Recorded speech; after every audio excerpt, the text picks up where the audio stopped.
Bismillahirrahmanirrahim. Assalamualaikum warahmatullahi wabarakatuh.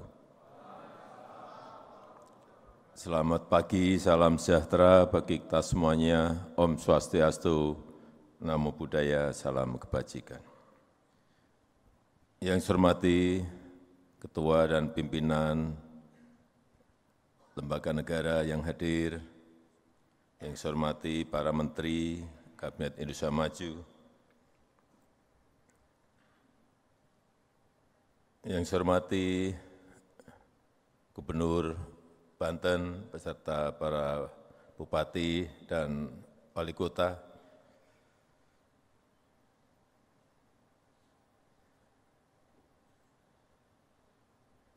yang saya hormati Kapolri beserta pimpinan TNI yang hadir, yang saya hormati Ketua Umum PBB HIPMI, Bung Akbar Himawan Bukhori,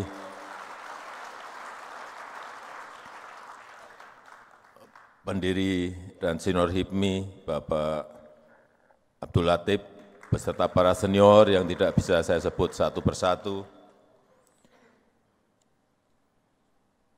seluruh jajaran pengurus HIPMI, Ketua HIPMI, Provinsi, Kabupaten dan Kota yang hadir dari Sabang sampai Merauke, dari Miangas sampai Pulau Rote, Bapak Ibu hadirin undangan yang berbahagia.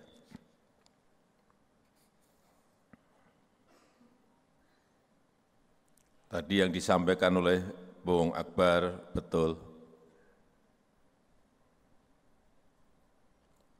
Alumni HIPMI banyak yang masuk di kabinet.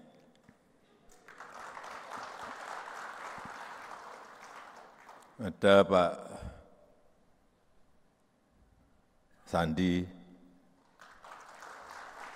ada Pak Erik,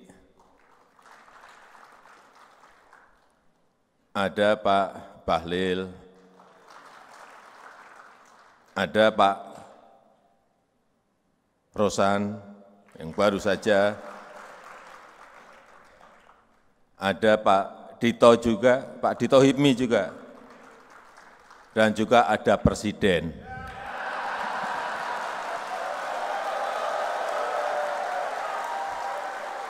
Jangan dilupakan saya ini adalah HIPMI tapi HIPMI daerah. HIPMI kampung memang belum masuk ke PBB, belum masuk ke HIPMI pusat. HIPMI daerah. Tapi sekali lagi Presiden tetap HIPMI.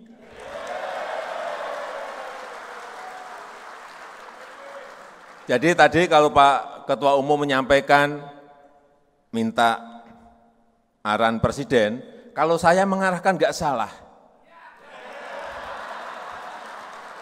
Karena saya masih kategori tadi Pak Latif menyampaikan ke saya, loh Bapak itu masuk kategori senior HIPMI. Jadi kalau mengarahkan nggak apa-apa. Jadi kalau cawe-cawe juga nggak apa-apa.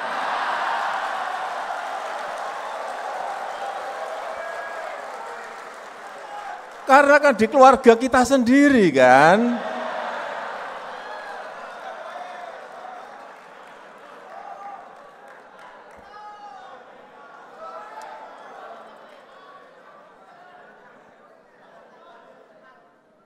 Saya jadi mikir-mikir ini jangan-jangan HIPMI ini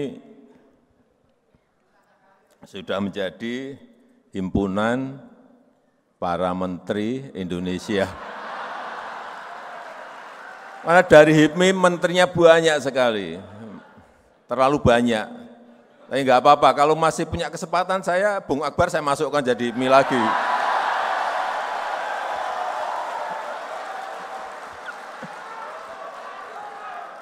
Tapi enggak lah, enggak. Bung Akbar ngantri untuk tahun depan jadi menteri bisa saya kira. Meskipun presidennya bukan saya, tapi Bung Akbar masuk, udah.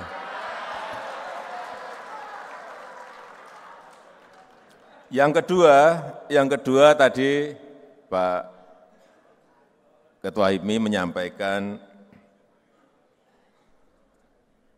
mohon dukungan, utamanya dari sisi pembiayaan, utamanya lagi bagi UMKM, bagi UKM kita.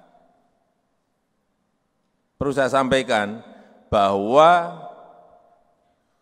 sejak saya masuk, yang namanya KUR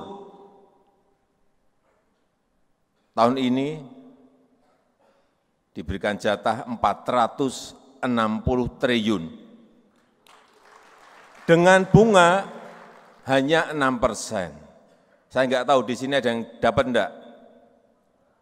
Berarti yang hadir di sini gede-gede kalau enggak ada yang dapat. Karena memang KUR hanya maksimal di angka 500 juta. Hanya problemnya ini perlu disosialisasikan agar kuota 460 triliun ini harus dihabiskan, harus habis. Jangan sampai ada yang tersisa. Karena bunganya juga hanya 6%. Tapi betul-betul memang hanya untuk usaha mikro dan UKM. Hanya sayangnya ini saya masih mendorong terus kepada Menteri, kepada OJK, kepada BI, agar kalau bisa urusan kredit KUR ini tanpa agunan.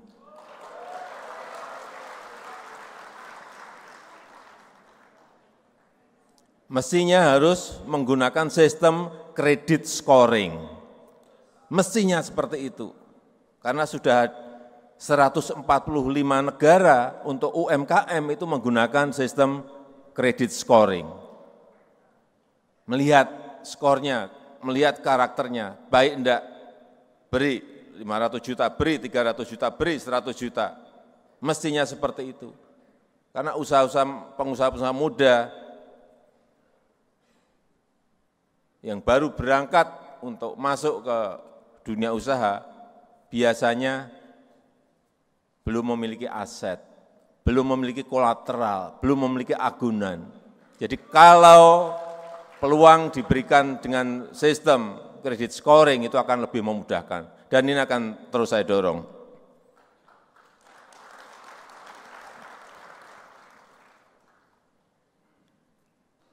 Yang ketiga, saya perlu menyampaikan bahwa persaingan antar negara, kompetisi antar negara sekarang ini betul-betul sangat sengit sekali. Baik dalam memperebutkan pasar ekspor, baik dalam memperebutkan investasi, semuanya. Dan kita patut bersyukur bahwa IMD Global Competitiveness Index di tahun 2023 Indonesia naik ranking dari 44 ke 34. Naik peringkat, naik 10 peringkat. Ini masuk dalam kategori tertinggi di dunia karena lompatannya 10 peringkat. Dan komponen competitiveness-nya, daya saing kita yang paling bagus memang di infrastruktur. Sekarang ini kita dinilai bagus di dalam infrastruktur. Kemudian efisiensi bisnis juga naik 11 peringkat, ini juga sangat bagus sekali. Sangat bagus sekali. Kemudian efisiensi pemerintah juga sama, meskipun hanya naik 4 peringkat. Tetapi yang paling bagus adalah performa ekonomi. Ini naik 13 peringkat, dari sebelumnya 42 ke 29. Ini juga perlu kita lanjutkan agar competitiveness index kita menjadi semakin baik, sehingga kelihatan bahwa dalam bersaing dengan negara-negara lain kita memiliki kemampuan. Dan urusan peringkat ini bukan kita yang mengeluarkan, tapi ini internasional.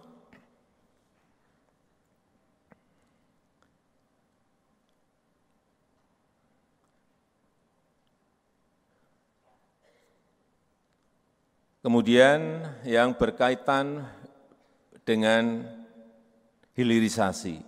Sekali lagi ingin saya sampaikan bahwa hilirisasi itu bukan hanya untuk yang besar-besar. Bukan urusan nikel saja, bukan urusan tambang tembaga yang gede-gede, enggak. Yang UKM pun kita harus industrialisasikan, harus hilirisasikan semua produk yang masih mentahan. Tadi di depan saya mampir di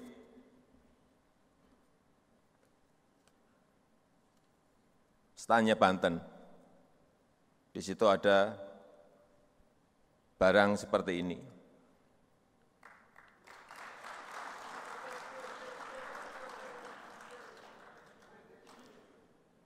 Ini kopi alami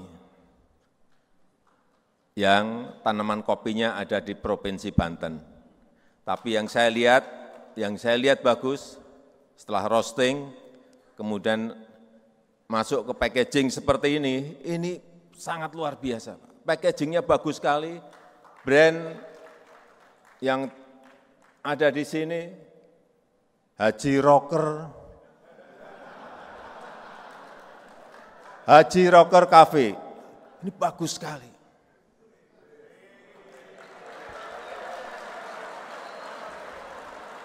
Oh, pemiliknya ada di sini.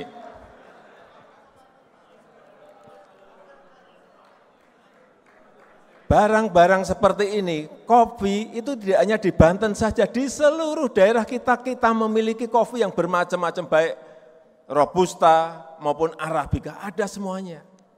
Jangan sekali-sekali kita lanjutkan mengekspor dalam bentuk biji mentahan, jangan buat seperti ini. Kuasai pasar di dalam negeri, pasar domestik harus kita kuasai. Begitu kita siap, ekspor semuanya enggak apa-apa. Barang ini betul-betul barang bagus. Kemudian yang lain juga, ini biasanya gula yang tradisional itu tidak dikemas. Ini gula semut seperti ini juga sangat bagus sekali. Gula aren, saya hanya kagum packaging kemasan yang sudah bagus-bagus seperti ini. Ini yang terus, jangan hanya Banten saja, tapi seluruh provinsi harus melakukan ini. Dan motornya adalah HIPMI, Karena kreativitas, inovasi itu pasti ada di pengusaha-pengusaha muda, pasti, saya pastikan. Packaging seperti ini sangat bagus sekali. Bagus sekali. Jadi jangan berpikir bahwa hilirisasi itu nikel ore menjadi baja. Bukan hanya itu saja. Atau tembaga menjadi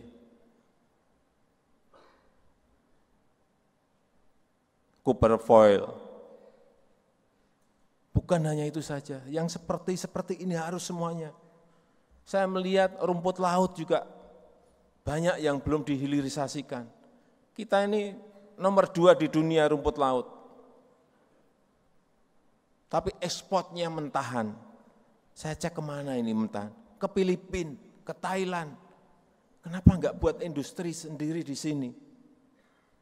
Tepung agar bisa dibuat, kerajinan bisa dibuat, nilai tambahnya langsung melompat semuanya. Jangan biarkan mentahan-mentahan itu terus diekspor. Industrialisasikan, hilirisasikan di dalam negeri. Agar ada kesempatan kerja yang terbuka, nilai tambah kita dapatkan. Sehingga negara juga akan dapat nanti. Kalau nilai tambah muncul, negara akan dapat penerimaan negara otomatis pasti akan naik. Kelapa sawit yang ditanam oleh, bukan yang gede-gede, yang oleh petani-petani kita, kalau dihilirkan, karena kita memiliki 46 juta ton per tahun, bisa masuk ke industri yang agak menengah, bisa sabun, bisa cocoa butter, bisa oleo food, lipat bisa 79 kali, bisa 8 kali, bisa 5 kali. Ini harus menjadi kesadaran kita semuanya, karena sudah 400 tahun kita ini ekspor bahan mentah sejak VOC. Sekali lagi, jangan diterus-teruskan, meskipun ditekan oleh Uni Eropa, ditekan dari WTO, ditekan dari IMF, jangan mundur, jangan berhenti.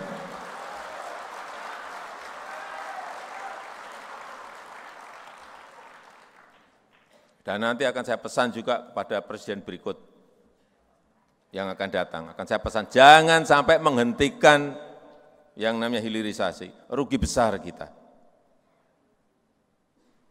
Karena kalau semua kita hilirisasikan, perkiraan hitung-hitungan Bappenas itu, 10 tahun yang akan datang, pendapatan per kapita kita akan mencapai 10.900 US dollar. 15 tahun lagi akan muncul angka 15.800 US dollar income per kapita kita, dan di Indonesia Emas tahun 2045 akan muncul angka kurang lebih 25.000 US dollar income per kapita kita. Inilah tujuan, goal kita. Tidak hanya visi besar, tapi kita harus memiliki visi taktis. Visi taktis tadi yang itu tadi, ya ini. Ini visi taktis yang harus kita kerjakan bersama-sama. Saya rasa itu yang ingin saya sampaikan dalam kesempatan yang baik ini, dan dengan mengucap Bismillahirrahmanirrahim, pada pagi hari ini secara resmi saya buka Rapat Kerja Nasional ke-18 Himpunan Pengusaha Muda Indonesia HIPMI tahun 2023. Terima kasih. Wassalamualaikum warahmatullahi wabarakatuh.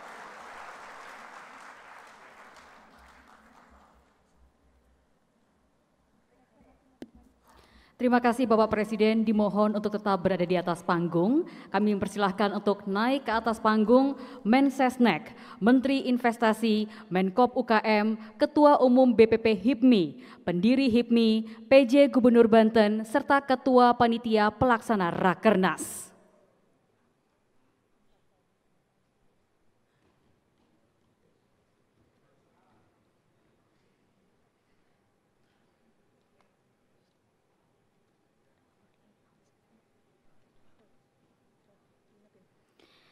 Dilanjutkan dengan penekanan pada layar sentuh sebagai tanda peresmian pembukaan Rapat Kerja Nasional ke-18 Himpunan Pengusaha Muda Indonesia tahun 2023.